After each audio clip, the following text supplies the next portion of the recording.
بسم الله الرحمن الرحيم إن الحمد لله نحمده ونستعينه ونستغفره ونستهديه ونعوذ بالله من شرور أنفسنا وسيئات أعمالنا من يهده الله فلا مضل له ومن يضلل فلا هادي له أشهد أن لا إله إلا الله وحده لا شريك له وأشهد أن محمدًا عبده ورسوله اللهم صل على محمد وعلى آل محمد وعلى آله وصحبه ومن اهتدى بهديه إلى يوم الدين أما بعد يزاري تمهرتاتشن لا إله إلا الله يمتلون قال أسمى الكتون لا إله إلا الله من يوم هبرة سب وده إسلامنا مقبات سفلك يمجمروا قال هنا يمتقن ستهن كإسلامنا مأزنات كأمستو أندوانات لا إله إلا الله بتكبر برباتين وسط يمناس كأمت ستهن يمجمروا قالم هنا يمتقن نبياتين صلى الله عليه وسلم يا الله ملك تنيا مهنون يمنا رقاقت بات جزينو ويم بوتانو لا إله إلا الله يمتلو كان يمجمروا ليت يالي بوتا ينوراتال يهولتين يوم دمو عند الزونات لا إله إلا الله يمتلو قال ሁለት ትርጉም ትሰጠናለች የመጀመሪያው لا إله يملو عرفت ነገር ምን እንደሚያስተምረን እናየዋለን لا إله إلا الله ከአላህ በስተቀር ሌላ አምላክ እንደሌለ የምንረጋገጥበት ሲሆን በሁለቱ አማካይነት አይተን የምናገኘው ትርጉም ይኖርናል የመጀመሪያው لا إله የምትለው ማንንም አምላክ የምመለክ የለም በዚች ምድር ላይ ከድንጋይም ከሰው ልጅም ከመላእክትም ከሌላም እኛ የምናውቀውና ማናውቀውም ቢሆን የምመለክ አንድም አምላክ እንደሌለ ታስቀምጥልናለች ከዛ ውጪ የመጨረሻው ደግሞ አላህ ብቻ በአንድነት መመለክ እንዳለበት ትገልጽልናለች ምን ስትል ኢላላህ የመጀመሪያው ምንም የለም ብለን አስቀምጠናል አሁን ግን አላህ Subhanahu Wa Ta'ala በብቸኝነት እሱ ብቻ እንድመለክ እሱ ብቻ እንድገዛ ታረጋግጥልናለች ከአላህ በስተቀር ሌላ አምላክ እንደሌለም ታሳውቀናለች لا إله إلا الله ከእስልምና ማዕዘናት ቦታ ያላት ስትሆን ከእስልምና ማዕዘናት አንዷ ከአምስቱ አንዷ ተብላ የምትቆጠር ሆና ትታወቃለች እሷ እንዴት አርገን እንተረጉማታለን የመጀመሪያው መግቢያችን እሷ ሆኖ ሲያለ እኛ لا إله إلا الله ትርጉሟን ይታስቀምጠን ነው የምንቀበላት በልባችን ውስጥ እስላም የሆነ ሰው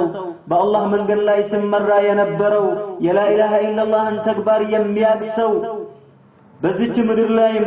አላህን በአንድነት አምልኮ ቆይተው መጨረሻ ከዚች ምድር ወደ አኺራ ሲጓዝም ደግሞ لا إله إلا اللهን እያለ ወደ አኺራ ይጓዛል እንደዛ ሆኖ እያለ አላህ Subhanahu Wa Ta'ala ምን ይላል በሱረቱ አልበቀራ 256 ላይ ምን የሚል ይገልጽልናል በጣዖትም የምክድና በአላህ የሚያምን ሰው ለርሷ መበጠስ የሌላትን ጠንካራ ዘለበት በእርግጥ ጨበጠ ይላል አላህ Subhanahu Wa Ta'ala ይሄ ማለት ምን ማለት ነው ከአላህ በስተቀር ሌላ አምላክ የለም ብለን ካስቀመጥን በኋላ ሌላ አምላክን እንደማናመልክ አስቀምጠናል አረጋግጠናል ሌላ አምላክ ማምለክ የለብንም አናመልክም ከአላህ Subhanahu Wa Ta'ala ውጪ የሚመለኩ አማልክቶች በሙሉ ተቀባይነት የላቸውም የትም ሆኖ ተቀባይነት አያገኙም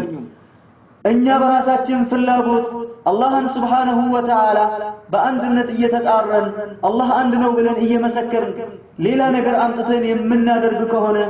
የላ ኢላሃ ኢላላህን እፍረስ ወይም ደግሞ ላ ኢላሃ ኢላላህን እንድታፈርስብን የሚያደርግ ድርጊት ይሆንብናል አንድ ሙስሊም ወይም አንድ ሰው ከአላህ በስተቀር ሌላ አምላክ የለም ብለው እስልምና ውስጥ ከገባ በኋላ ሌላ ነገር አምጥተው ከአላህ ጋር Subhanahu Wa Ta'ala ይጠቅመኛል እከሌ ይረዳኛል እከሌ በኔና በአላህ መሃል አንዳንድ ነገሮችን የማስተካከያ ነገር ይሆንልኛል ብሎ አምኖበት እሱን ነገር የሚያመልክ ከሆነ لا إله إلا الله ሙሉ በሙሉ ትጠፋለች ከልቡ ውስጥ لا إله إلا الله ከሱ ጋር የምትሆነው አንተ በመጀመሪያ በተግባር አውላለሁ ብለህ ካስክ በኋላ ተግባር ላይ ካዋልካት ብቻ ነው እንጂ በስም ብቻ ላኢላሃ ኢላላህ ብለህ ሌላ ነገር እንድታደርግ አይደለም ሌላ ድርጊቶች ከላኢላሃ ኢላላህ በኋላ የሚመጡ ላኢላሃ ኢላላህ በአንተ ልብ ውስጥ በተግባርነት እንደማትገኝ ያደርጋል ስለዚህ ላኢላሃ ኢላላህ ካልን በኋላ ሌላ የሚመለኩ ነገሮችን ካስወደቅን በኋላ ተመልሰን ማቋቋም ሌላ ነገሩ ማጣራት እንደሌለብን አላህ Subhanahu Wa Ta'ala አስተምሮናል ላኢላሃ ኢላላህ እቺ ቃል ሌላ አምላክ የለም ከአላህ በስተቀር ብለናል ሌላ አምላክ እንደሌለ ከመሰከርን በኋላ የመጨረሻው ጊዜያችን ላይ ወደ አኺራ ስንጓዝ ላኢላሃ ኢላላህ ሳንል የምንጓዝ አይምሰላችሁ የመሆነው አንድ የአላህ ባሪያ ላኢላሃ ኢላላህ የሚል ከሆነ የላኢላሃ ኢላላህን ምንነት የሚያውቅ ከሆነ ተግብሮ በዚች ምድር ላይ አላህን በአንድነት ሲያመልክ ከቆየ ወደ አኺራ ከተገበተ በኋላ በጥሩ ሁኔታ ሊመነዳበት ይችላል ጥሩ ነገርን ያገኝበታል እንደዛው ላኢላሃ ኢላላህ በዚች ላይ ብቻ አይደለችም ጥቅም ያላት ጠቃሚ የምትሆነው ከዚች ምድር ከተጓዝን በኋላ